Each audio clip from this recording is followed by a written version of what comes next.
I really like coffee. I mean, really like coffee. And the thing about my taste for coffee is it's not dependent on the type or quality of the coffee. Because of my time traveling and preaching, I know where many of the Starbucks in the Southeast are. However, I also during that time was very willing and am still very willing to drink gas station coffee. You know that coffee in the back of the gas station that's made early in the morning and is thick and rich and dark and robust by the end of the day? I like it all. To borrow from and badly misrepresent the sentiment of Romans 2:11, I am no respecter of coffees, or I do not show coffee favoritism. But that wasn't always the case. My affinity for coffee began as a first semester seminary student. At the time, I wasn't particularly fond of coffee, but I required it to stay awake in rather long and in-depth seminary classes. So I began drinking it on days that I had class, and I drank it throughout the day. Well, you know how it turned out. Eventually, I acquired a taste for coffee, and I have never looked back. What began out of necessity grew into a deep appreciation and a desire for more. John Henry Newman said, "Heaven is not for everyone. It is an acquired taste, and hard to acquire while our taste buds still resemble a crocodile's back. An unholy person would be restless and unhappy in heaven." What a fascinating and incredible statement. Heaven is an acquired taste? Well, what exactly does that mean? Well, let's unpack it. We begin with a reminder of what makes heaven so glorious. Often thinking about heaven, we reflect on the streets of gold, the pearly gates, the reality of no more suffering and tears, and reuniting with our loved ones. These are all admirable, but are they what makes heaven so splendid? No. What makes heaven so splendid is the presence and glory of God. Heaven is great because God is there. Conversely, hell is horrible because God is absent.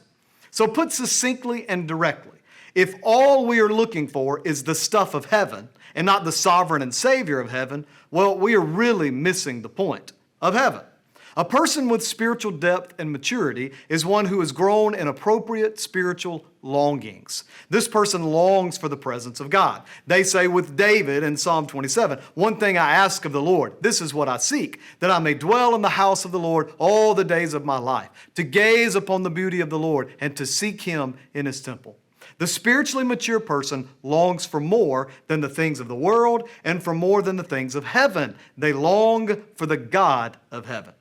You see, as believers in Jesus Christ, we should see the presence of the Lord as the most valuable thing there has ever been and ever will be. And when we are not enjoying the presence of God as much as we should be, we should feel the loss. It should affect us. It should also motivate us toward an appropriate longing for God. As Cornelius Plantinga said, when our longings dim, we should long to long again. The spiritual person joins the psalmist saying, "As the deer pants for streams of water, so my soul pants for you, O God. My soul thirsts for God, for the living God. When can I go and meet with God?" You hear the longing there? The Spirit of God in the believer's soul longs desperately for time spent in the Lord's presence.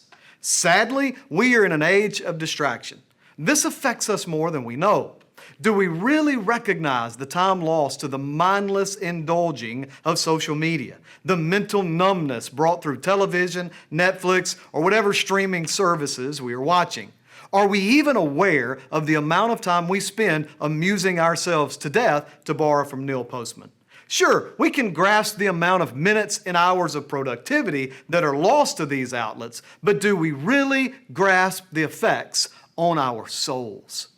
As Augustine said, our souls are restless till they find their rest in Thee. We are in a culture filled with restless souls. Oh, I'm not talking about the culture outside the church. I'm talking about the culture inside our churches.